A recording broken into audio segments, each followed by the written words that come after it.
ملک الموت را خداوند سپارش می‌دهد. ملک الموت، من بقی من خلقه،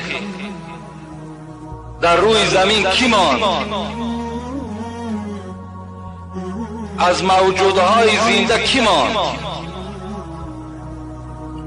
حضرت ملک الموت می گفته است پروردگارا، جبرائیل، اسرافیل، میکائیل، این سه ملائک و این بنده ضعیف تو ملک الموت در حیات هستند. خداوند می گفته است ملک الموت، قبض ارواح این سه ملائک مقرب را انجام بده. می آمده است حضرت جبرائیل میگوید در سجده هست با 600 قناتی که دارد که هر قنات او دنیا را چپه میکند، قوت دارد. نزد جبرائیل می آمده است، می گفته است برادر جبرائیل، خدا امر کرد که جان تو را ما قبض کنیم. و حضرت ملک الموت میگه نزدیک به جبرائیل می آید، مثل برادر را آغوش میگیرد، وی را در آغوش میکشد و جان او را قبض میکند. نزد میکائیل می آید، نزد اسرافیل می آید، هر سه اینها را جانشان را قبض میکند. باز نزد خدای خود میگه حاضر می شود. خداوند می گفته است من بقی من خلقی یا ملک الموت، کی ماند؟ باز کی ماند در روی زمین؟ می گفته است العبد الضعیف ملک الموت، یگانه در روی زمین، یگانه موجود زنده ای که در روی زمین است، این همون بنده ضعیف تو ملک الموت است. خلاص خداوند می گفته است ملک الموت، آیا تو سخنی مرا نشنیده ای؟ من گفته بودم کل نفس ذائقة الموت، همه باید که لذت مرگ را بچشد و تو هم از جمله اونها هستی. رو مر. حضرت میگوید به بعضی روایت ها می آید بین جنت و بین دوزخ و جان خود را میگد خود قبض میکند و چنان میگد برای او مشکل می افتد، چنان یک نعره میزند، چنان یک صدای میزند که کتاب مفسر قرآن میگوید اگر همان زمان یک موجود زنده میشد، هر آینه باز از این داد و فریاد حضرت ملک الموت جان دوباره رو میدید، هلاک دوباره رو میچشید. اگر دانستم این سختی مرگ و مردم کردم این کار آسان. گفته حضرت مولوی در کتاب خودش ذکر میکند که حضرت میگفته است اگر میدانستم که شدت مرگ، سختی مرگ اینقدر مشکلات دارد، هر آینه به مردم یک مهربانی خدا روا میدیدم. حضرت در قرآن به نام موت ذکر می شود که ترجمه فارسی زبان ما و شما موت این خود مرگ می دهد. مرگ چی معنا دارد؟ مرگ معناش همین است هر جا که سری خدا پیش کرد اونجا بالای چیزی که اگر هجوم کرد اون چیز ناپدید و اون چیز از بین دور می شود. این مرگ هم مخلوقی هست که اگر بالای ما و شما که هجوم میکرده است ما و شما را ناپدید و از بین می برده است. این معنای موت است، این معنای مرگ است. خدا در قرآن شاید 10 جا، شاید زیاده از 10 جا بر ما و شما تذکر میدهد، به ما و شما یادآوری میکند از موت. که من اولا افتتاح سخن و میخوام از ترجمه آیت ها بر شما برسانم. نظر به سوره عمران میکنیم. آل عمران. اعوذ بالله من الشیطان الرجیم. کل نفس ذائقة الموت. تمام آن چیزی که صاحب روح است، صاحب جان است، صاحب حرکت کننده است، خواه از جنس آدم است، خواه از جنس جین است، خواه از جنس فرشته است عاقبت مرگ را میچشد. این یادآوری خداست بر ما.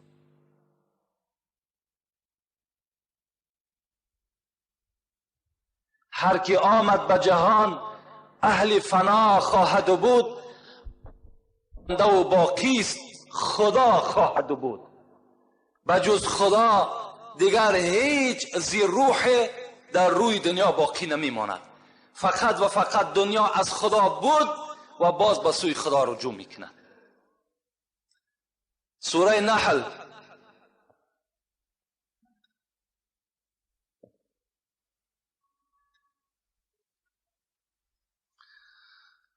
فَإِذَا جَاءَ أَجَلُهُمْ لا يستأخرون ساعة ولا يستقدمون. خدا در سوره نحل چی میگه؟ فَإِذَا جَاءَ أَجَلُهُمْ لا يستأخرون ساعة ولا يستقدمون. وقتی که اگر اجلهای شما، مرگ بالای شما که آمد، لا يستأخرون ساعة ولا يستقدمون، هیچ کس حق ندارد این مرگ که من فرستادم او را 1 ساعت یا پیش پرتاید یا 1 ساعت قفاش پرتاید. هیچ کس حق ندارد. اجل آمد به ساعت و به دقیقه و به ثانیه خودش باید که بالای بنده یا بالای چیزی نباشد هجوم خودش البته بکند. هیچ کس حق ندارد این مرگ از بالای آن چیزی که من روان کردم از بالای او بگرداند. نه 1 ساعت پیشش کرده میتواند نه 1 ساعت قفا. روزی که اجل در آید از پیش و پس است، روزی که اجل در آید از پیش و پس است، شک نیست که مهلت ندهد 1 نفست. بین روزی که اجل در آید از پیش و پس است، شک نیست که مهلت ندهد 1 نفست. یاری نرسد در آن دم از هیچ کست، برباد شود جمله هوای و هوست. در اون ساعتی که مرگ بالای ما و شما می آید یاری نرسد در آن دم از هیچ کست. هیچ کس بر ما و شما یاری دادن نمیتونه. اگرچه تمام پروفسورهای دنیا، اگرچه تمام دکترهای روی دنیا در بالای کسلی نشسته باشند، مرگ البته بر آنها هجوم میکند و این دکتر و پروفسور هم تماشا میکند، از دستش هیچی نمی آید، یاری رساندن نمیتواند. امروز مردم برای آنی که از مرگ بگریزند لازم شود به مسکو، لازم شود به اسرائیل و دیگر جاهایی که بهترین طبابتچی ها هست بر اونجا رفته میرسند. بهر چی؟ بهر معالجه درد. اگر او درد مرگ باشد از اون جانب به همون اسب چوبین گشته می آیند. اونجا مرگ هست، در اونجا مرگ ما و شما را می یابد. خدا در قرآن چی می گوید؟ این تکونو یدرکم الموت ولو کنتم فی بروج مشیده. در کجایی که نباشید ای بندگان من، مرگ شما را می یابد اگر چنده که شما در قصرهای مستحکم هم که بدروید. ولو کنتم فی بروج مشیده، اگر قصرهای مستحکمی که به منزله نوک سوزن سوراخی نداشته باشد مرگ آنجا داخل می شود. مرگ در آنجا شما را البته می یابد. از مرگ گریز نیست. در دیگر جای قرآن سوره جمعه خدا چی می گوید؟ قل، این امر به سوی محمد بود صلی الله علیه و سلم، ای محمد قل ان الموت الذي تفرون منه فانه ملاقيكم ثم تردون الى عالم الغیب والشهاده فینبئکم بما کنتم تعملون. چی گفت محمد؟ گفت بر این مردمی که از مرگ میگریزند بگوشان. چی بگوشان؟ فانه ملاقيكم. شما از مرگ میگریزین، هر جا که گریختین مرگ از پیش روی شما میبراید. هر جا که میخواین روین، مرگ از پیش چشم شما میبراید. از مرگ گریخته نمیشود.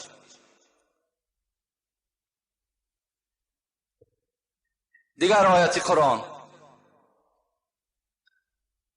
سوره منافقون: استعیذ بالله ولا تدری نفس ماذا تکسب غدا ولا تدری نفس بأی ارض تموت. صدق الله العظیم. خدا چی میگوید؟ ولا تدری نفس ماذا تکسب غدا. شما نمیدانید که فردا به سر شما چی آمدنی است. شما نمیدانید. ولا تدری نفس بأی ارض تموت. شما نمیدانید که در کدام سرزمین شما جان به حق تسلیم میکنین. اینش هم شما نمیدانید. در کجا شما وفات میکنین هیچ کس نمیداند. تو نمیدانی که در خانه نزد فرزندات وفات میکنی. تو نمیدانی که در راه در سفر وفات میکنی. تو نمیدانی در یگان معرکه نان جان به حق تسلیم میکنی. تو نمیدانی که در راه یگان صدمه راه در دوچار میشه. اینو تو نمیدانی. اینو هیچ کس نمیداند. در راه حضرت سلیمان علیه السلام بود میگد به این جوان خود از مصر بود، لیکن در کدام سرزمین خدا جانی او را گرفت. در راه حضرت سلیمان بود میگد یک جوان نزد حضرت سلیمان آمد. گفت سلیمان گفت از تو یک خواهش دارم. وقتی که میگد این جوان داخل خانه سلیمان شده بود، نزد پهلوی سلیمان میگد عزرائیل برای زیارت سلیمان آمده بود. وقتی این جوان داخل شد و نزد سلیمان نشست و این عزرائیل میگد به این جوان چنان به یک شدت سخت نگاه کرد و بعد زمان رخصت از سلیمان گرفت و گفت من بدتر تر زیارت میکنم و میگه عزرائیل ناپدید شد.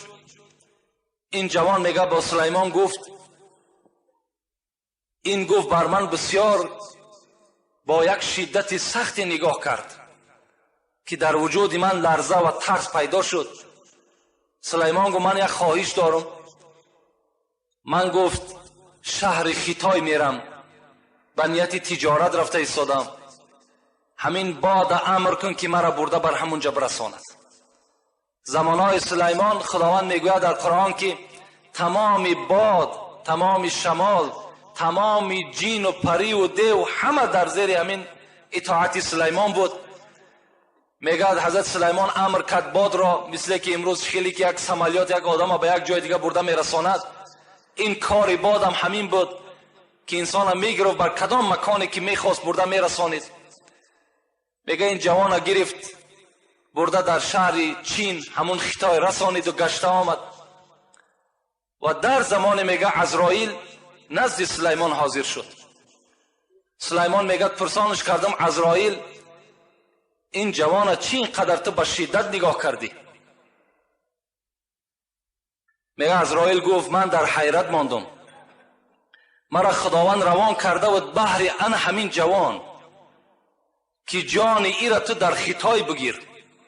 وقتی من نزد تو آمدم ای را دیدم، در حیرت ماندم که آخر باید جان ای را خداوند امر کرده و در خیتای بگیر. این در اینجا هست.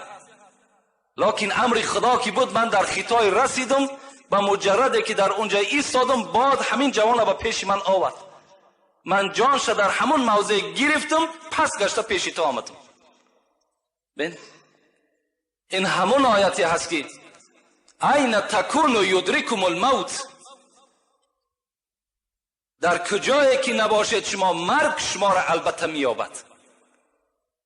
ولا تدری نفس بأی ارض تموت. در کدام سرزمین شما جان تسلیم میکنید شما این نمیدانید. این جوان اگر میدانست که جان او را در همون چین میگیرند او به چین حرکت نمیکرد، همون نزد پدر مادر خود میستاد. لیکن انسان نمیداند خود به پیش عجل دوان چکار میکند؟ میرود. یک جوان دیگر بود میگد دائما دعا میکرد اللهم اغفر لی ولی ملک الشمس، خدایا مرا و ملائکه آفتاب را خدایا مغفرت کن. دائم میگه دعاش همین بود. البته ماهتاب هم به خود ملائکه های دارد، شمال هم به خود ملائک دارد، رزق رسان خداوندم کی باشد خدمتگارهای و ملائکه ها هستند. آفتاب هم به خود گرداننده آفتاب هم خداست، لکن این هم به واسطه ملائکه ها می شود. میگه دائم دعا میکرد که خدایا مرا و همین ملائکه‌ای که وابسته به همین آفتاب است همین را مغفرت کن. دائم میگه دعاش همین بود. بار میگه همین جوان دعا کرد که ای خداوند همون ملائکه آفتاب چی خوب می شود که مرا به نزد خود برد تا که من از همون بالا یک عالم زیبایت را نظر کنم. میگد این جوان ملائکه همون آفتاب امر کرد، فرمان داد خداوند که این جوان دائم در حق تو دعاگو هست و این مطلبش همین است، من بنده خدا هیچگاه ناامید نمی کنم، این جوان گو به نزد خودت بیار. این صاحب دقایق میگوید، میگد وقتی که ملائکه آفتاب میگد راز دل این جوان اجرا کرد و آوردش میگد بر بالای همان آفتاب، این جوان میگد از این ملائکه آفتاب پرسان کرد که ای ملائکه آفتاب چی خوب میشود که رفته همین عمر مرا پرسان کنی که چی مقدارش مانده است. میگد این ملائک نزد همون ملائک صاحب همین موت ملک الموت آمد و گفت فلانی جوان گفت عمرش چند باقی مانده است؟ گفت و یا عمرش گفت بسیار طولانی است، بسیار دراز است. گفت چی مقدار دراز است؟ گفت اگر تا وقتی که همون جوان آمده در همون کرسی تو نشیند جان او را خدا قبض نمیکند. این ملائک میگه گفت الحال در کرسی من نشسته است. گفت نماینده های من خود جان او را قبض کردن. بین نماینده های من جان او را الحال قبض کردن. یعنی خداوند ببین که دعا میکنی خود بر جایی که مرگ لازم است به همون موضع میره، در همون جا جان تو را میگیرن. یک سحر از برنامه شارقه که یک ساعت موعظه میکنن با زبان فارسی، در همون جا یک مرد یک عجیب حکایه کردن، اونم میخوام همین باعث موضوع ما و شماست. میگد این حادثه در من رخ داد. یک روز میگد من به طرف ریاض میگد بلیت سمالیات داشتم، خواستم که طرف پایتخت همون ریاض برم.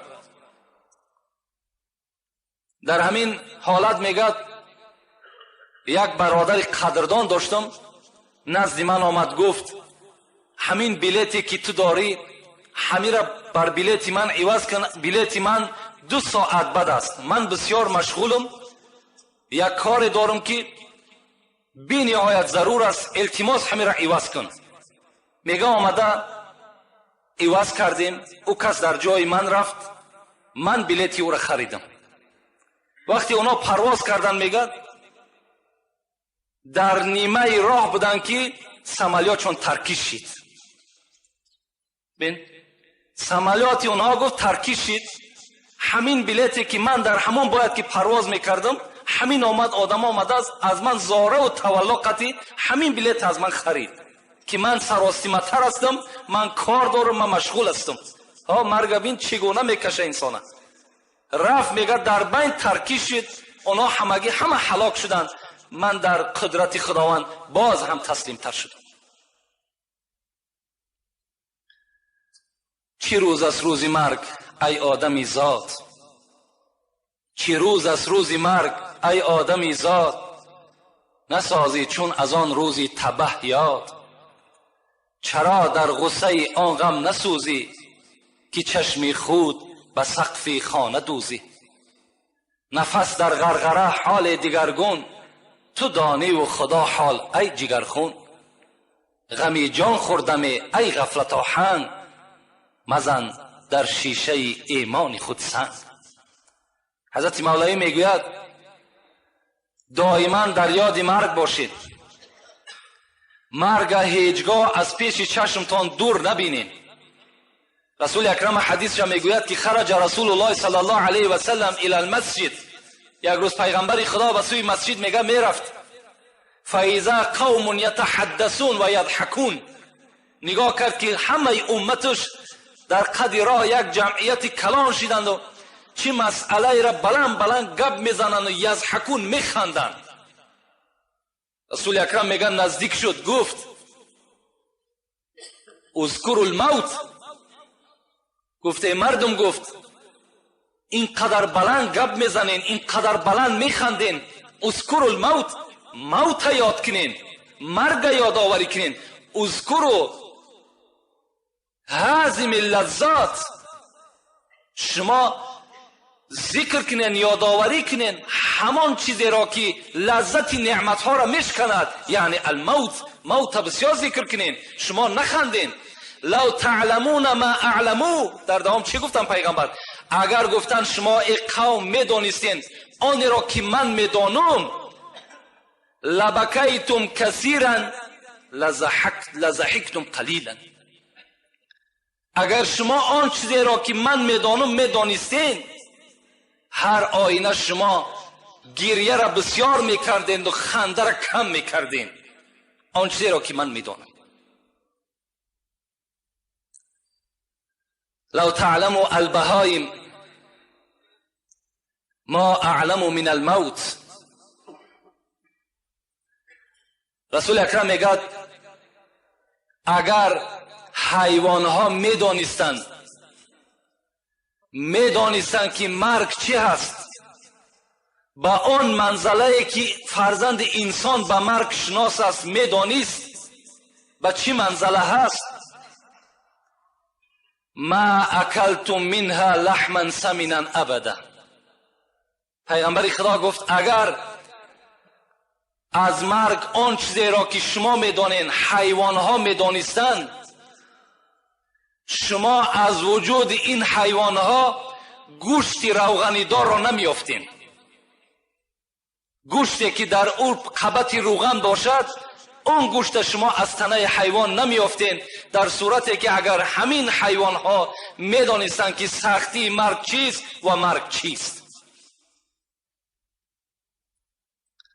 لما خلق الله تعالى الموت حجبه الله من الخلائق بألف حجاب.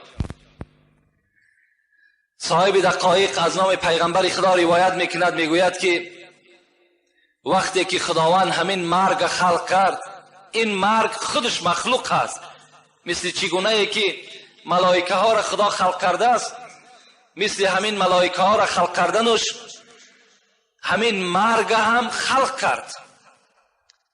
وقتی میگه خلقش کرد، پیداش کرد و او را میگه پس هزار پرده پنهانش کرد. و عظمته اکبر من السماوات والارضین. چنان میگه همین مرگ کلان بود، چنان کلان بود که حتی میگه زمین و آسمان کلانیش بر او برابر شده نمیتونست. همتا میگه خداوند یک مخلوق بی نهایت کلان خلقش کرد.